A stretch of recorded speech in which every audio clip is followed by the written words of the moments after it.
During dinner, my sister said she was pregnant and that the father is my husband.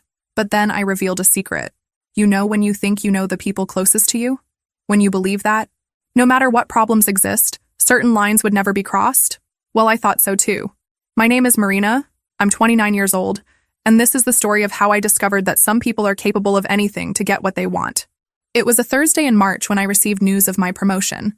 After 4 years working as a project manager at a tech company in Austin, Texas, I would finally be commercial director. I couldn't stop smiling at the office. I called David, my husband, and Beatrice, my younger sister, to share the joy.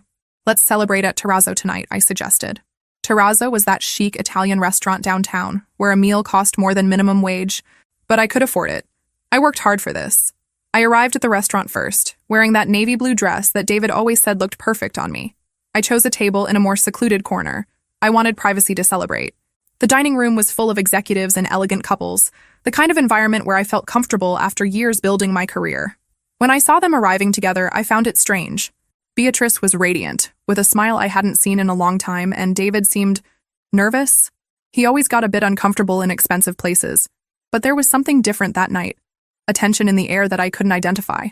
Congratulations on the promotion, Mari! Beatrice hugged me with suspicious effusiveness. She was never very demonstrative with affection, especially with me. We ordered a $200 bottle of Chianti, and I started telling them about the new projects I would lead, the 40% salary increase, the possibilities for international growth. Beatrice listened with too much attention. David kept fidgeting with his napkin. Actually, Beatrice interrupted in the middle of my excitement, we also have news to share. She took David's hand across the table, and my stomach knotted inexplicably. I'm pregnant. The world stopped. Literally stopped. The restaurant voices became a distant buzz. The lights seemed to flicker, and I stared at my sister's hand intertwined with my husband's, as if it were a mirage. Pregnant. Beatrice was pregnant with David's child. I know it's a complicated situation. David spoke for the first time since they arrived, his voice coming out hoarse. But it happened, and we fell in love. They watched me with a mixture of expectation and poorly disguised satisfaction. It was as if they were waiting for me to explode, scream, make a scene that would give the other tables something interesting to talk about later. But I couldn't do anything but stare. My sister, Beatrice, whom I helped pay for college when our parents couldn't, was there holding my husband's hand, pregnant with his child, telling me this on the day of my promotion. How long? I managed to ask, my voice coming out strangely calm. 3 months, Beatrice replied, running her hand over her still imperceptible belly. It started right after your birthday. My birthday had been in December. It was May. 3 months of betrayal, 3 months of lies, 3 months of them laughing at me while I worked 12 hours a day to get this promotion I so wanted to share with the people I loved. Marina, say something, David asked. And for the first time in years, I really looked at him, really paid attention to the man I had been married to for 4 years. He looked relieved, as if a weight had been lifted from his shoulders, as if this was liberating for him. What do you want me to say? I asked, still in that strange voice that didn't sound like mine. Congratulations? Beatrice laughed, a nervous laugh, but genuine. Look, Mari, I know it's not easy, but these things happen. Love is love, right? And the baby... She ran her hand over her belly again. The baby needs both parents together. I picked up my purse slowly, left 2 $50 bills on the table, more than enough to cover my part of the bill, and stood up. I'm going home. You do whatever you want. As I walked toward the exit, I heard David calling my name, but I didn't turn around. In the wall mirror of the restaurant, I could see their reflections still sitting at the table. Beatrice was smiling. Throughout childhood, Beatrice lived in my shadow, and this irritated her deeply. I was the older daughter, the responsible one, the one who got good grades without having to try very hard. She was the youngest, the spoiled one, the one our parents protected from everything. But for some reason, this was never enough for her. We grew up in a middle-class family in San Antonio. Our father worked as an accountant at an oil company. Our mother was an elementary school teacher. We weren't rich, but we didn't lack anything either. Even so, Beatrice always had the impression that she deserved more. When I got a full scholarship to study business administration at the University of Texas, Beatrice made sure to say it was rich girl's luck. When I graduated with honors and got an internship at a multinational in Austin, she commented that I always knew how to sell myself. When I bought my first apartment at 25, she asked if I wasn't being too ambitious. The worst part is that she really believed she deserved the same things I had, but without the effort. As if success was a matter of luck or favoritism, not hard work and sacrifice. Beatrice studied graphic design at a public university, graduated without much distinction, and since then jumped from job to job, always complaining that bosses didn't recognize her potential. Our parents always tried to balance things out. When I bought my new Honda Civic, they bought a used one for her too. When I started earning well, they increased the help they gave her to pay rent for a small apartment in downtown San Antonio. It was as if they were trying to compensate for my success by keeping Beatrice at the same level, artificially. She always asked about my salary, my investments, the apartment's value. Just sisterly curiosity, she'd say. But there was an intensity in the way she asked that bothered me. Now I understood it wasn't curiosity.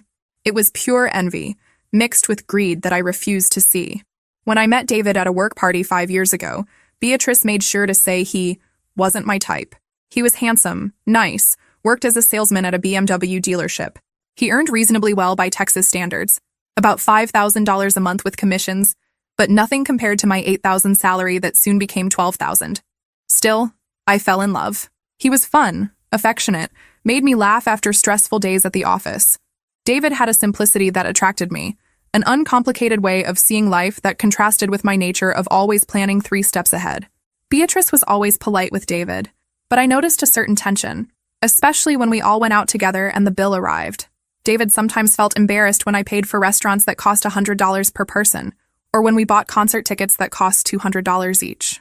Beatrice observed all this with that calculating look I knew well, but preferred to ignore. "You support him, don't you?" she asked once, when David went to the bathroom during a family lunch at Olive Garden. "I don't support him," I replied, irritated. "We split things proportionally to our income." It was true. David paid the bills he could, groceries, gas, some household bills, and I covered the rest. It worked for us. But for Beatrice, that was more proof that I had too much luck. A brilliant career, a beautiful 2-bedroom apartment in Austin, a dedicated husband, investments that grew month by month, as if I hadn't fought for every achievement, as if everything had fallen from the sky. I got home, and the apartment was exactly as I had left it that morning. Made bed, dishes washed, everything in place. It was strange how life could completely fall apart, and things could remain exactly the same. David's toothbrush was still there in the bathroom, his clothes in the closet, that ridiculous Dallas Cowboys mug he'd gotten in a dealership promotion. I sat on the beige leather sofa in the living room, still in my dress and high heels, and stared into the void. My head was strangely quiet, as if my brain had shut down the emotion processing system. I knew I should be crying, screaming, breaking things, but all I felt was a kind of numbness, like when you hit your elbow and can't feel your arm for a few minutes. David didn't come home that night, obviously. At 2 in the morning, I received a message. "I'm at B's house. We'll talk tomorrow. B." He called my sister B, as if they'd been intimate for years, as if I didn't exist, as if our 4 years of marriage were just an inconvenient obstacle that had finally been removed. I spent the night awake, walking through the 120 square meters of the apartment, trying to understand how I had gotten there. How hadn't I noticed the signs? Were there signs? David working later in recent weeks. Beatrice asking about my schedule whenever she called. Both of them arriving together at the restaurant as if it were the most natural thing in the world. Now that I thought about it, Beatrice had appeared a lot in Austin in recent months. "I came to see some clients," she'd say. Beatrice worked as a freelance graphic designer, so it was plausible that she had projects in the city. But Austin was only an hour and a half from San Antonio. Why did she always stay in hotels? Why didn't she ever ask to sleep on my couch like she used to? When the sun rose, I was still on the couch, with my dress wrinkled and makeup smeared. My iPhone showed 17 missed calls from my mother. Beatrice had told her everything, probably in a romanticized version where they were 2 lovers who couldn't resist the cruel fate that made them meet through me. I called the office and said I wouldn't be going to work. Simone, my assistant, noticed something was wrong from the tone of my voice but didn't insist. "Call me if you need anything, Marina. You never miss work. It must be something important." She was one of the few people I could trust completely. I went to take a shower, trying to wash away the sticky feeling from that night. Under the hot water, I finally cried. Not dramatic movie tears, but that tired crying of someone who had just lost 2 important people at once. My sister and my husband. The 2 I loved most in the world had betrayed me in the cruelest way possible. When I got out of the shower, I had 3 messages from Beatrice. "Mari, we need to talk. It wasn't how we wanted you to find out. Call me, please. I know it's difficult, but we can resolve this like adults." I deleted them all without responding.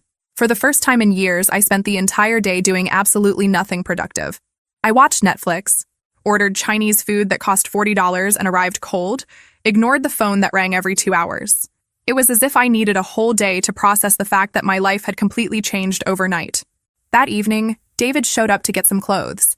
He still had the keys, still felt entitled to enter the apartment I had bought alone as if nothing had happened. He tried to talk, explain, justify himself while packing a suitcase with his things. It wasn't planned, Mari. It just happened. As if betrayal were a meteorological accident, something beyond human control. B was going through a difficult time, needed someone to talk to. How long have you been together? I asked, watching him fold the polo shirts I had bought for him at Nordstrom. Officially? Since January. 4 months. 4 months of lies, fake kisses, empty I love yous before sleep. While I worked 60 hours a week to get the promotion, dreaming of our future together, he was building a new life with my sister.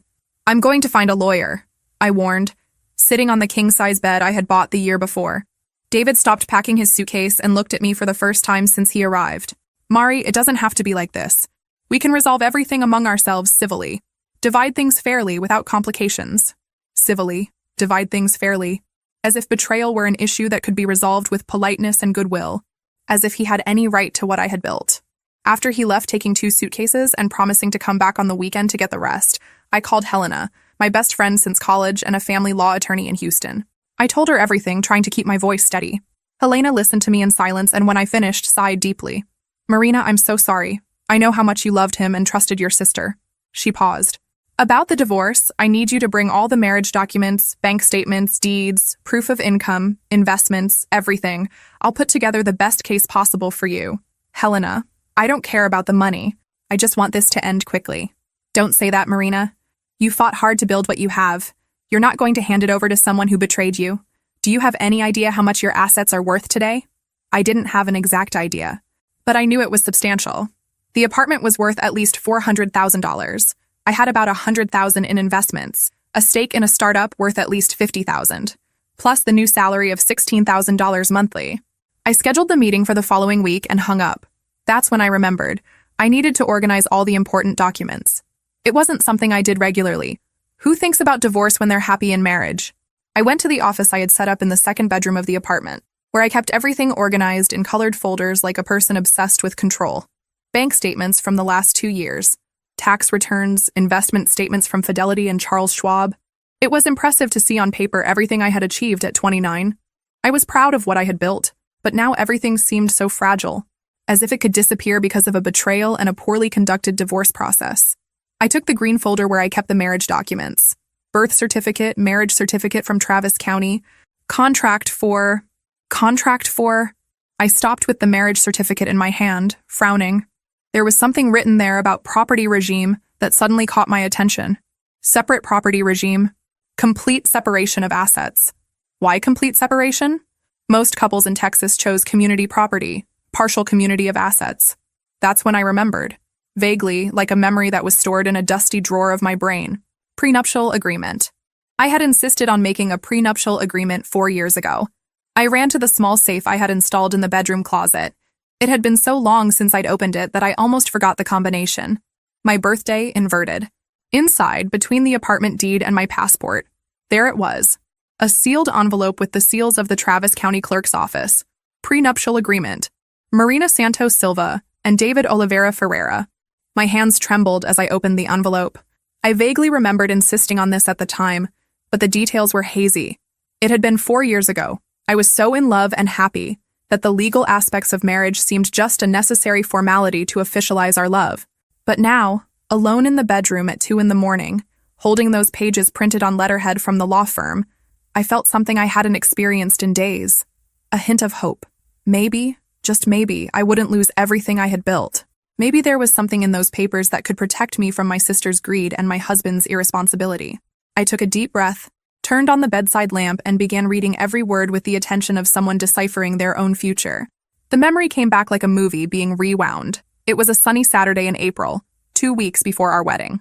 I was 25 and had just signed the purchase contract for my first apartment, a modern 2-bedroom loft in downtown Austin that cost $350,000.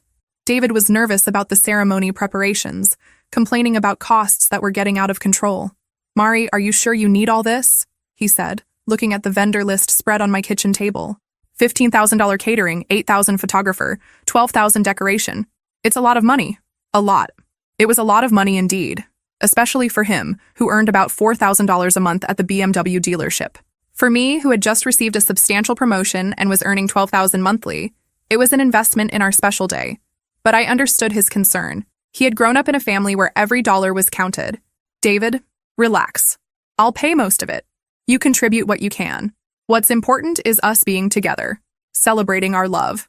It was in this context that I mentioned the prenuptial agreement. Not as mistrust, but as natural protection for someone who had significant assets. My lawyer at the time, Dr. Patricia Williams, had suggested it during the apartment purchase.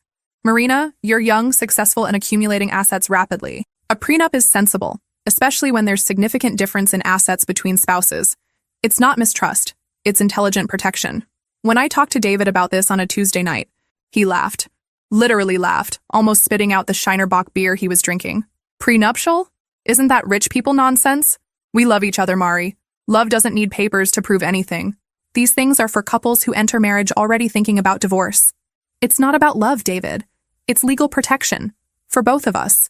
If something goes wrong, nothing will go wrong, he interrupted me, pulling my hand. We're going to be happy forever. You're being paranoid, baby. He made a face like he didn't understand the necessity, but eventually agreed when I explained it was something that would make me more comfortable. If it's important to you, fine. But honestly, I think you're complicating something that should be simple. We went to Dr. Williams's office on a Thursday morning. I remember David was hungover because he had gone out with his dealership colleagues the night before for the last bachelor's outing. He arrived 15 minutes late, somewhat sleepy, complaining that he had lost an important sale because of the appointment. Sorry, Mari. Had to come straight from work. Johnson wanted to close a deal today, but I said I had an important appointment with you. Dr.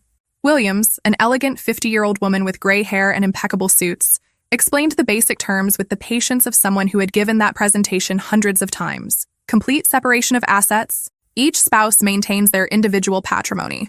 No division in case of divorce, except for assets acquired jointly with clear proof of mutual contribution. It's important to understand, she said, looking mainly at David, that this agreement protects both parties. If you acquire significant assets during the marriage, they will also be protected. You understand, David? I asked, observing his somewhat lost expression. Yes, yes. Each one keeps what's theirs, right? Makes sense? It made no sense at all that he had understood completely, because David never showed interest in complex legal or financial matters. When I tried to talk about investments or financial planning, he would change the subject or make jokes about me being too uptight with money. But he signed all the pages with the ease of someone signing a grocery list. 15 pages of dense legal text, specific clauses about properties, investments, future businesses, inheritance. David barely read the section titles. There, now you can marry in peace, Dr. Williams said, smiling as she stamped and filed the copies. I hope to never see you here professionally again. On the way back, driving my Honda Civic through Austin streets, David commented, I still think this contract thing is kind of weird, but if it makes you calmer, what's important is that in 2 weeks we'll be married, husband and wife forever. He really didn't understand what he had signed. For David, that was just another necessary bureaucracy to officialize our love, like getting the marriage license or choosing the rings.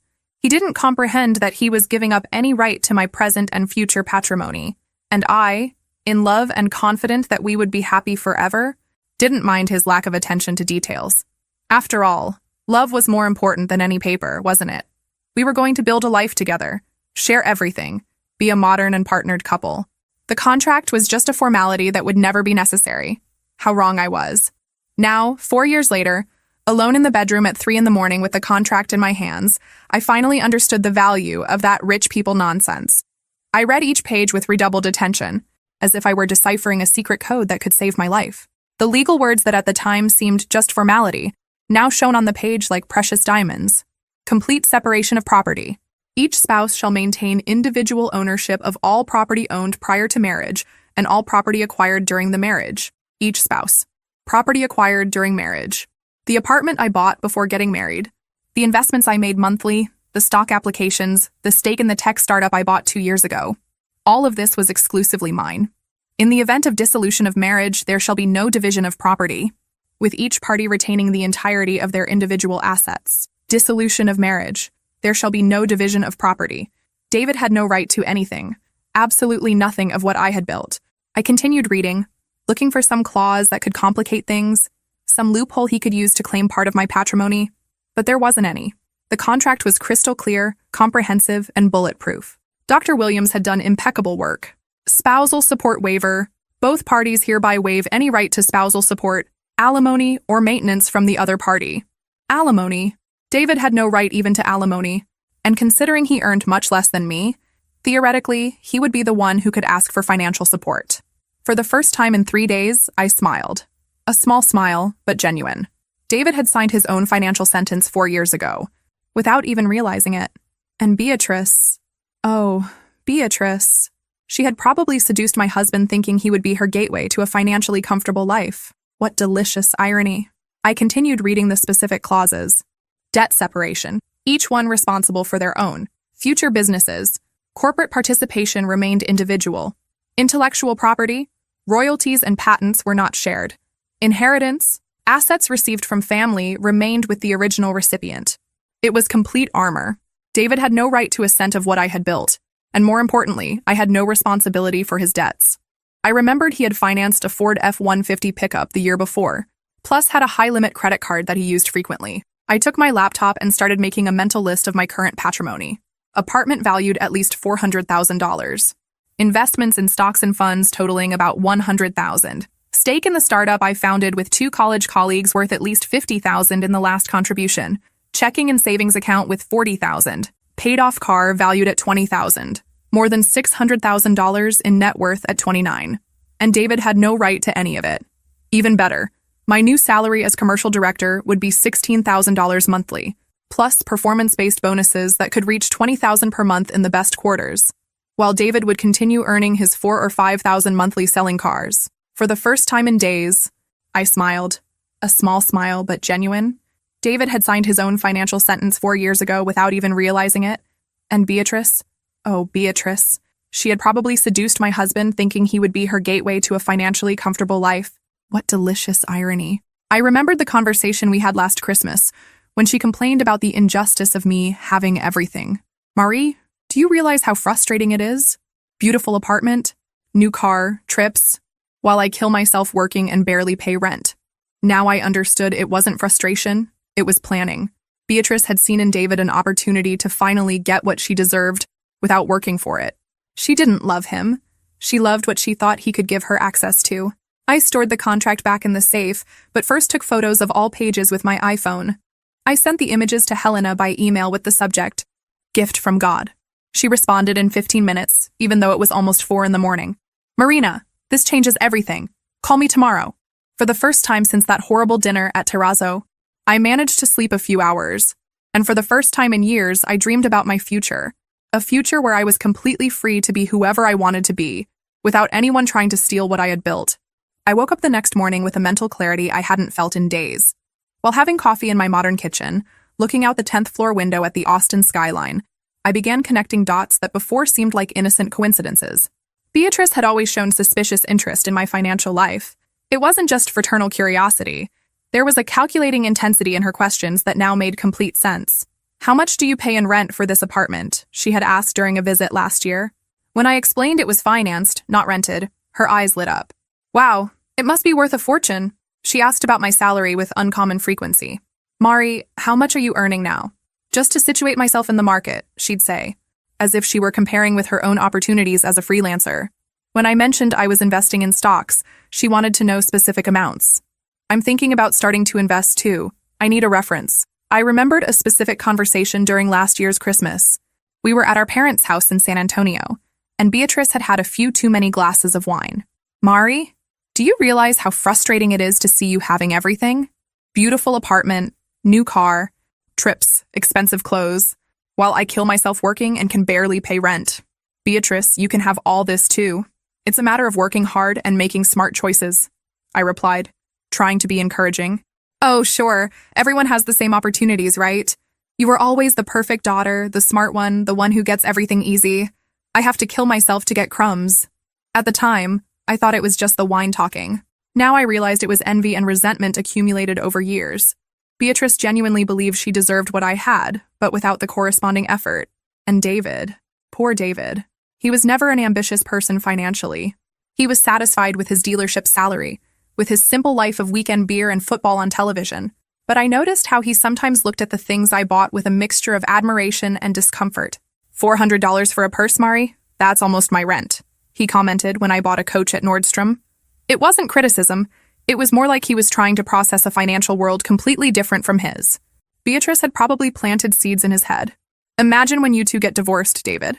Half of all this will be yours. She didn't know about the prenuptial agreement because I never told anyone in the family. It was a private matter between me and my husband.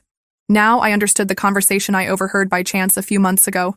David was on the phone on the balcony and I thought it was work. But now I remembered hearing, "I don't know if it's the right time. She suspects something. I need to be sure." At the time, I thought he was talking about some complicated sale.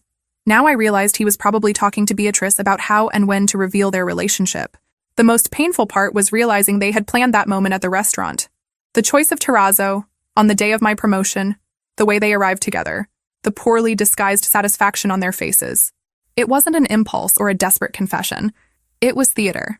They wanted to humiliate me publicly, catch me off guard, see me fall apart, and they probably expected me to react with desperation, begging David to come back, offering anything to save my marriage.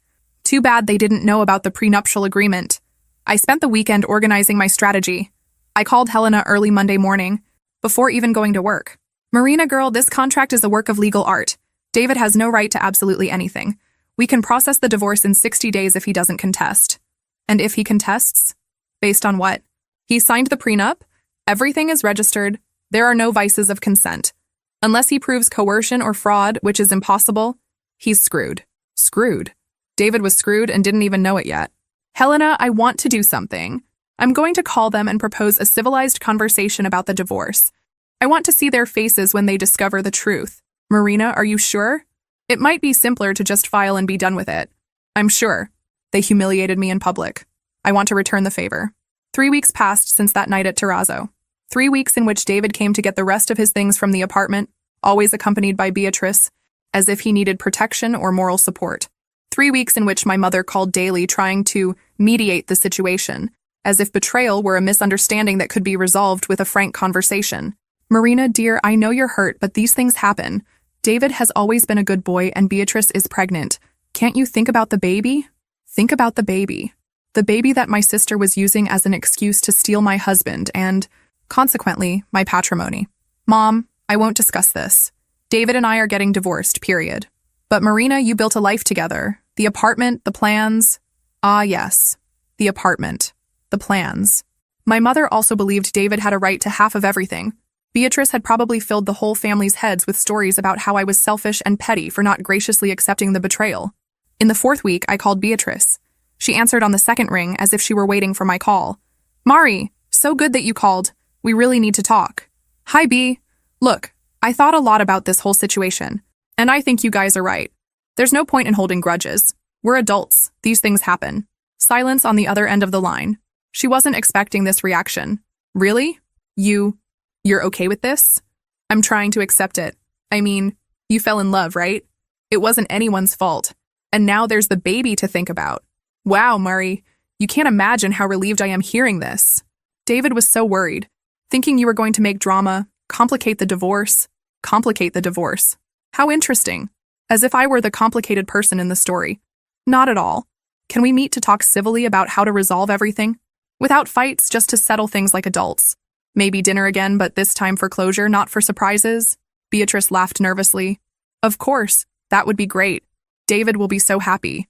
He was afraid you would, well, make a scene." "No, imagine. Scene for what? Let's meet at Terrazzo again, since that's where it all started." "Saturday night?" "Perfect. Mari, you can't imagine how important this is for us. Especially now, with the baby coming." I hung up the phone smiling. Saturday night would be interesting. Very interesting. I spent the following days preparing like an actress rehearsing for the performance of her life. I chose the outfit, an elegant black dress that conveyed seriousness and control. I practiced in the mirror the calm and resigned expression I wanted to maintain throughout the entire conversation. Helena thought the idea was risky. "Marina, are you sure you want to do this? It might be more efficient to simply notify them through a lawyer." "Helena, they humiliated me in public. They planned everything to see me fall apart in front of a restaurant full of people. They deserve the same treatment. And if they suspect something, they won't suspect. They're too busy planning how to spend my inheritance. I arrived at Terrazzo on Saturday punctually at 8 at night. I asked for the same table as last time. The maitre d' recognized me and made a comment about hoping tonight would be a happier night. If he only knew.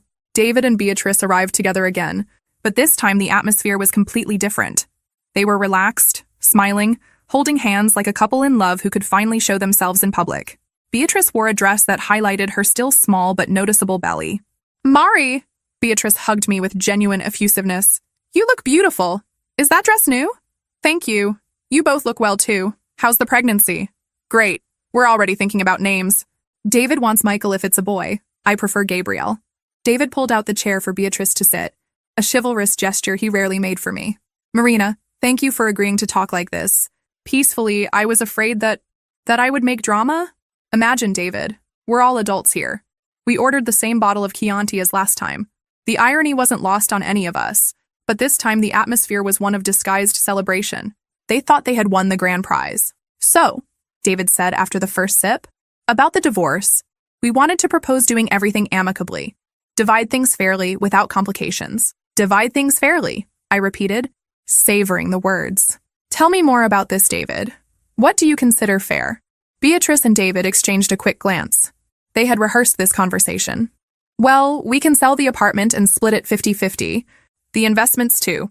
And now with your new promotion, alimony will help a lot until I can stabilize with B and the baby." Alimony. He really believed I would pay alimony to him while he raised a child with my sister. I slowly picked up my purse as if I were looking for something specific. David and Beatrice watched me expectantly, probably thinking I was going to take out some divorce documents for us to sign right there, in a friendly reconciliation that would benefit them immensely. Instead, I placed the courthouse envelope with the prenuptial agreement on the table. The paper, yellowed by time, made a dry sound when it hit the wood. "Before we talk about division, I need to clarify something important that you seem to have forgotten." David frowned, looking at the envelope. "What is that?" "Our prenuptial agreement, David. Remember? The one you signed 4 years ago, saying it was rich people nonsense?" The color instantly drained from his face. Beatrice looked confused between the two of us. "What agreement? You made a prenuptial agreement?" "We did. And David signed it without even reading it properly." I took the pages out of the envelope and placed them on the table, open so both could see. "Complete separation of assets. Do you remember what that means?" David picked up the pages with trembling hands. His eyes ran over the lines, trying to process words he clearly didn't understand completely 4 years ago. "Calm down, Mari," Beatrice said, her voice losing its previous confidence. "Even with an agreement, you were married. There's partial community property, division of assets acquired during marriage. Not when there's complete separation of assets, Beatrice." I pointed to the specific clause. "It's here. Each spouse shall maintain individual ownership of all property owned prior to marriage and all property acquired during the marriage. Everything acquired during marriage also stays with whoever acquired it." "But this can't be legal," David protested, his voice rising an octave. "The apartment, the investments. I live there. I contributed to expenses. You contributed $300 a month for groceries and gas, David. I paid the $1,800 for financing, the $200 for condo fees, internet, electricity, phone, insurance. Your $300 doesn't give you property rights over a $400,000 apartment." Beatrice frantically flipped through the pages, as if looking for some loophole, some salvation. "But alimony. He has a right to alimony." I smiled for the first time that night. Page 5, Section 3. Spousal support waiver. Both parties hereby waive any right to spousal support, alimony, or maintenance. David waived his right to alimony when he signed this. "I didn't know what I was signing," David shouted, drawing attention from neighboring tables. "You tricked me." "I tricked you?" "David, you were there when the lawyer explained each clause. You said you understood. There are witnesses. Everything is registered at the courthouse." The expression on Beatrice's face was changing from confusion to horror. Reality was hitting like a runaway train. "You mean he has no right to anything?" "Nothing. Zero. Zilch." I put the papers back in the envelope. David leaves the marriage exactly as he entered, with his financed pickup, his clothes, and his credit card debts. David ran his hand over his face, finally understanding the magnitude of the situation. "Marina, for God's sake, we can talk about this. You can't leave me with nothing. I'm going to have a child to support." "You are going to have a child to support," I emphasized, "with your car salesman salary, which, by the way, with child support will be quite tight." "Child support?" Beatrice asked, her voice coming out as a whisper. "Of course. the father has to pay child support. In Texas, it's usually 20% of net income for one child. If David earns $5,000 gross, about $3,800 net remains. 20% of that is $760 per month, forever, until the child turns 18. The two looked at each other in panic. They clearly hadn't done these calculations. Plus medical expenses, daycare when necessary, clothes, education. It's going to be quite expensive to have a baby, guys. David sank into his chair. My God, Marina, how can you be so cold? So calculating? Calculating? Me? You two planned this betrayal for months, humiliated me publicly in this same restaurant, and I'm the calculating one. Beatrice was clearly doing mental math. If David earned $5,000 a month and was going to pay $800 in support, $4,200 would remain, minus taxes, about $3,400 net, to support him, her, and a baby. Beatrice, how much do you earn as a freelancer again? I asked, knowing the answer well. It varies, about $2,000 a month when there are projects. About $2,000 when there are projects. So you'll live on $5,400 monthly at best, for 3 people. Living where? At my house in San Antonio, she murmured. That 1-bedroom apartment you rent for $800? It's going to be cramped with a baby, don't you think? The silence at the table was deafening. Around us, other customers dined happily, oblivious to the financial drama unfolding just meters away. Marina, David tried once more. Are you really going to do this? Leave us with nothing? I know we hurt you, but, David, you didn't hurt me. You tried to rob me. You thought I was an emotional idiot who would hand over half of my $600,000 patrimony because you were in love. $600,000? Beatrice repeated, incredulous. Surprise! I'm richer than you imagined. And now, with the promotion, I'll earn $16,000 a month, while you fight over money for diapers. David buried his face in his hands. I'm an idiot. A complete idiot. Finally, something we agree on. Beatrice tried one last card. Mari, you're my sister. We've always been family. You can't abandon us like this. And your niece or nephew? Don't you want to help? Beatrice, you tried to steal my husband thinking you'd steal my fortune along with him. You calculated wrong. And now you'll have to live with the consequences of your choices. But family doesn't betray family. Family doesn't humiliate family in public restaurants. Family doesn't seduce their sister's husband out of greed. I got up from the table, leaving 2 $50 bills, again more than enough for my part. Your lawyers can contact mine, Helena Williams, in Houston. She has all the necessary information. Marina, wait. David stood up, trying to follow me. No, David, you waited.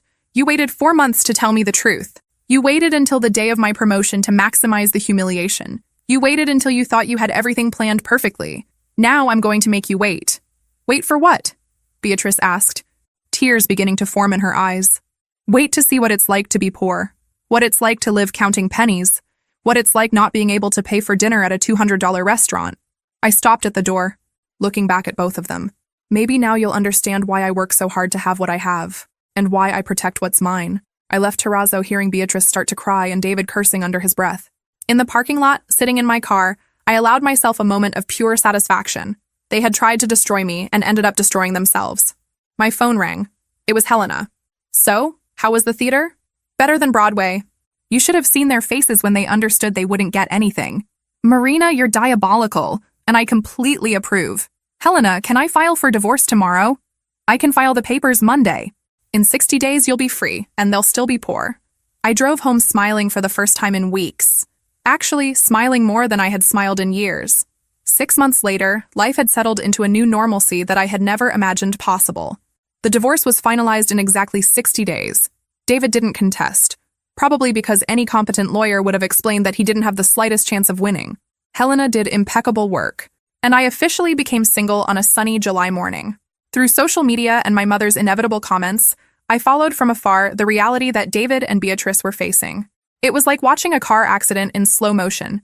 You know you should look away, but you can't. David continued working at the BMW dealership, but things weren't easy. With the unstable economy, luxury car sales had decreased, and his commission had plummeted along with it.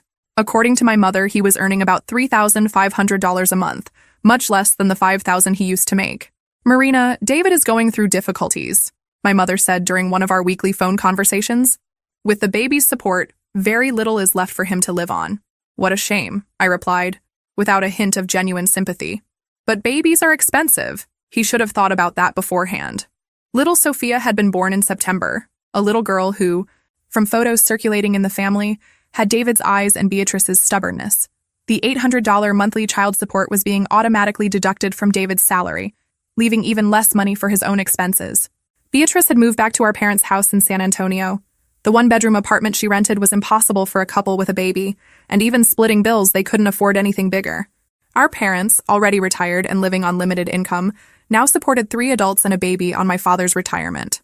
Beatrice is trying to get more clients, but it's difficult with the baby, my mother continued. And David? He seems so tired lately, working late, driving an hour and a half every day between Austin and San Antonio. David had tried to move to San Antonio to be closer to the family, but couldn't get a transfer at the dealership. Now he made the daily commute, spending a fortune on gas he could barely afford. He asked to talk to you, my mother said hesitantly. Maybe you could resolve some things. Mom, we have nothing to resolve. The divorce is finalized, he has a new family, let everyone follow their own life. It was true. I had followed my life spectacularly. With the divorce resolved and the betrayal overcome, my energy multiplied exponentially. I concentrated all my strength on my career and business, and the results exceeded my most optimistic expectations. As commercial director, I beat all first quarter targets, securing the maximum bonus. My effective salary reached $22,000 a month in some periods. The startup I was a partner in secured new investment, tripling the value of my stake. In October, I found an even larger and more modern loft in downtown Austin. 2 floors, 3 bedrooms, private terrace with lake view. I sold my old apartment for $500,000, $80,000 profit in 5 years, and bought the loft in cash for $700,000. I renovated everything from scratch. German kitchen, complete automation, private gym, office with panoramic view. I spent $200,000 on the renovation, but the result was an architectural work of art that became the cover of Austin Home and Design magazine. Wow, Marina, said Simone, my assistant, when she came to see the new loft. This looks like a movie house. You've achieved the American dream. It was true. At 30, I had a net worth of over $1 million, a solid career at an international company, and complete freedom to do whatever I wanted. I traveled to Europe 3 times that year. Paris, Rome, Barcelona. Always alone, always first class, always staying at the best hotels. I bought clothes at boutiques I previously considered too expensive, dined at Michelin-starred restaurants, shopped without looking at prices. The loneliness? Curiously, I didn't feel it. After years of being betrayed by those I trusted most, the peace of being alone was almost addictive. I didn't need to explain my expenses to anyone, didn't need to consider others' opinions in my decisions, didn't need to share my space or my time. I started therapy, not for sadness, but for growth. Dr. Rebecca Chen, an incredible psychologist of Asian origin, helped me process not just the betrayal, but years of toxic relationships disguised as family love. Marina, you grew up believing you had to take care of everyone around you, she said in one session. Your sister, your parents, your ex-husband. When was the last time someone took care of you? It was a simple question that made me cry for 15 minutes. I had always been the provider, the responsible one, the problem solver. I never stopped to think if anyone was taking care of me.